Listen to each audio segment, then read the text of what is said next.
Donc, bonjour chers élèves, chers apprenants de première année bac. On est de retour pour travailler sur notre modèle d'examen régional, donc avec le dernier jour d'un condamné à mort. Donc, on va lire le texte ensemble et ensuite on va répondre aux questions directement pour gagner de temps, comme je dis toujours, parce qu'il ne reste pas assez de temps. Donc, quand il y en a à peu près une trentaine de sorties, on referma la grille, un argousin les aligna avec son bâton. Un argousin, les aligna avec son bâton, jeta devant chacun d'eux une chemise, une veste et un pantalon de grosse toile. Puis fit un signe et tous commencèrent à se déshabiller. Tout le monde se mit à se déshabiller. Un incident inattendu vint, comme à point nommé, changer cette humiliation en torture. Jusqu'alors, le temps avait été assez beau, et si la bise d'octobre refroidissait l'air, de temps en temps aussi, il ouvrait ça, et là, dans les brumes grises du ciel, une crevasse par là, par où tombait un rayon de soleil. Mais à peine les forçats se furent-ils dépouillés de leur haillons de prison. Au moment où ils s'offraient nus et debout à la visite soupçonneuse des gardiens et au regard curieux des étrangers qui tournaient autour d'eux pour examiner leurs épaules, le ciel devint noir.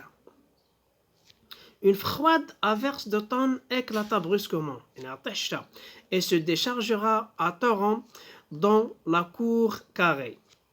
Sur les têtes découvertes, sur les membres nus des galériens, sur leurs misérables saillants étalés sur le pavé. En un clin d'œil, le préau se vida de tout ce qui n'était pas argousin ou galérien. Les curieux de Paris allèrent s'abriter sous les auvents de porte. Cependant, la pluie tombait à flots. On ne voyait plus dans la cour que les forçats nus et ruisselant sur le pavé noyé.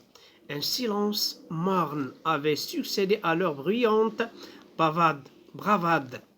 Ils grelottaient, leurs dents claquaient, leurs jambes maigries, leurs genoux noueux s'entrechoquaient, et c'était pitié de les voir appliquer sur leurs membres bleus ces chemises trempées, ces vestes, ces pantalons, dégoûtants de pluie. La nudité, eux, était meilleure. Un seul, un vieux, avait conservé quelque gaieté et s'écria en s'essuyant avec sa chemise mouillée que cela n'était pas dans le programme, puis se prit à rire en montrant le poing au ciel.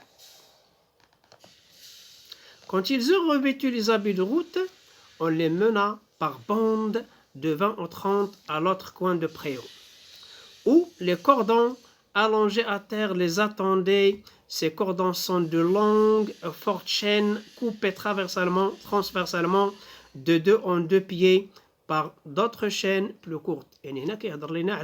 Le ferrage des forçats.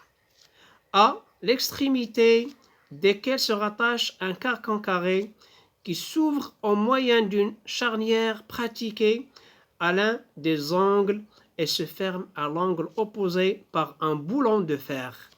Rivé pour tout le voyage sur le cou de galérien, quand ces cordons sont développés à terre, ils figurent assez bien la grande arête d'un poisson. On fit asseoir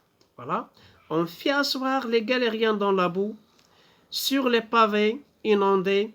On leur essaya les colliers, puis la scène le ferrage des forçats. On continue, voilà. 2 forgerons de la Chiourme, armés d'enclumes portatives, les leur rivèrent à froid à grands coups de masse de fer. C'est un moment affreux, où les plus hardis pâlissent. Chaque coup de marteau, assencé sur l'enclume appuyé à leur dos, fait rebondir le menton de patient.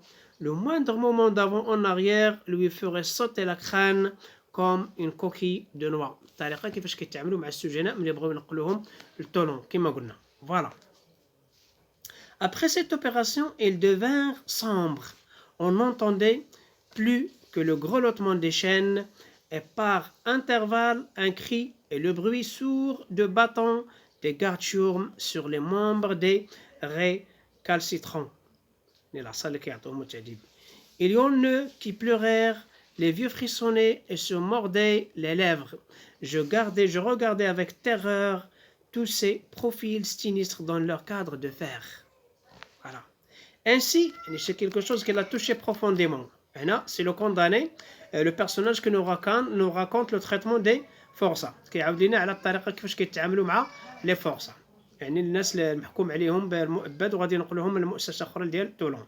Ainsi, après la visite des médecins, la visite des geôliers, après la visite des geôliers, le ferrage, 3 actes à ce spectacle. Donc maintenant, je vais vous les questions ومن بعد ندوزو les réponses كما قلنا. Voilà.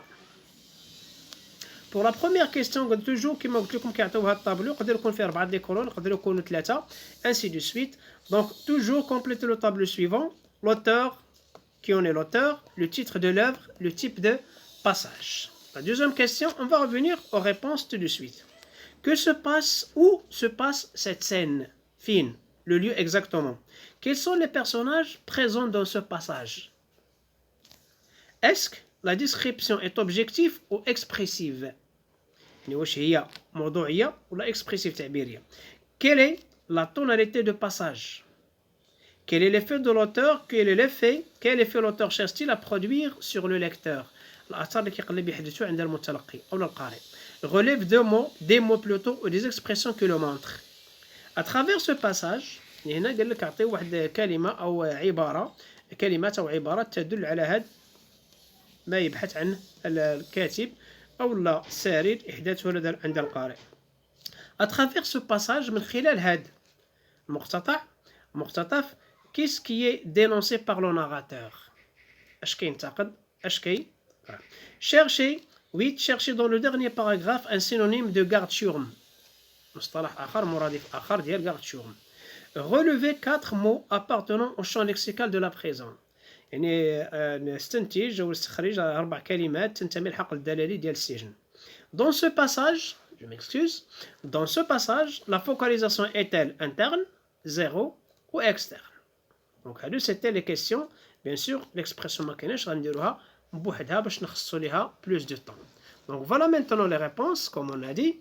Donc pour l'auteur, comme vous le savez, c'est Victor Hugo. Le titre de l'œuvre, Le dernier jour d'un condamné à mort. Le type de texte, c'est un texte narratif et descriptif. La narration et la description en même temps. Pour la deuxième question, il nous a dit quelles sont les personnes, où se passe la scène. Donc cette scène se passe dans la cour de la prison où se trouve détenu le narrateur. يعني في الساحة ديال السجن اللي كاين فيه هاد السريد كان مسجون فيه. La troisième question, quels sont les personnages présents dans ce passage? Donc les personnages présents dans ce passage sont le narrateur, les geôliers, les geôliériens, les galériens plutôt, les geôliers, les médecins, les argousins et les forgerons. Pour la quatrième question, il nous a dit est-ce que la description est objective ou expressive? Donc ici la description est expressive. Elle touche les sentiments. Donc question 5, quelle est la tonalité de passage? Ici il s'agit d'une tonalité pathétique. Voyez? Voilà là, quel est le registre littéraire. Vous pouvez retourner ou bien revoir le cours bien détaillé sur la chaîne concernant les registres ou bien les tonalités. Donc la question 6, voilà quel effet cherche le narrateur à produire chez le lecteur. En même temps, il nous a demandé de relever des mots ou expressions qui le montrent. Donc l'auteur ici cherche à faire naître un sentiment du pitié. يعني يولد لدى القارئ واحد الإحساس بالرحمة et de compassion, الشفقة chez le lecteur. Plusieurs mots et expressions le montrent. عندنا مثلا c'était pitié, un moment affreux, pleurèrent, grelottaient, etc. La dernière question, bien sûr, il y a, qu'est-ce qu'on nous a demandé? La question 7, à travers ce passage, qui m'a gagné la question, à travers ce passage, qu'est-ce qui est dénoncé par le narrateur. Donc, ce que le narrateur dénonce, c'est la maltraitance des prisonniers qui sont humiliés, affamés et battus en même temps. عندنا هذاك لو غارد شوم اللي قالنا جبدوا ليه مصطلح اخر وصينهم ديالو سي ان جيوليي يعني الناس كيخدموا في السجن les forçats la question 9 relever 4 mots appartenant au champ lexical de la prison عندنا les forçats les galériens la chaîne سلاسل garde شوم هنا بالنسبه لا pour la focalisation bien sûr c'est externe donc je pense que ce type ou bien ce genre d'examen est très facile. Seulement, il faut faire attention, lire et relire le texte pour bien le comprendre. Ensuite, vous pouvez répondre facilement. Donc, n'oubliez pas de partager la vidéo avec vos collègues, de vous abonner à ma chaîne, de me laisser plus de commentaires et de likes. Et en même temps, pour ceux qui ne sont pas encore abonnés, n'oubliez pas de vous abonner. Et comme n'oubliez pas, merci pour votre écoute. À un autre modèle, Inch'Allah.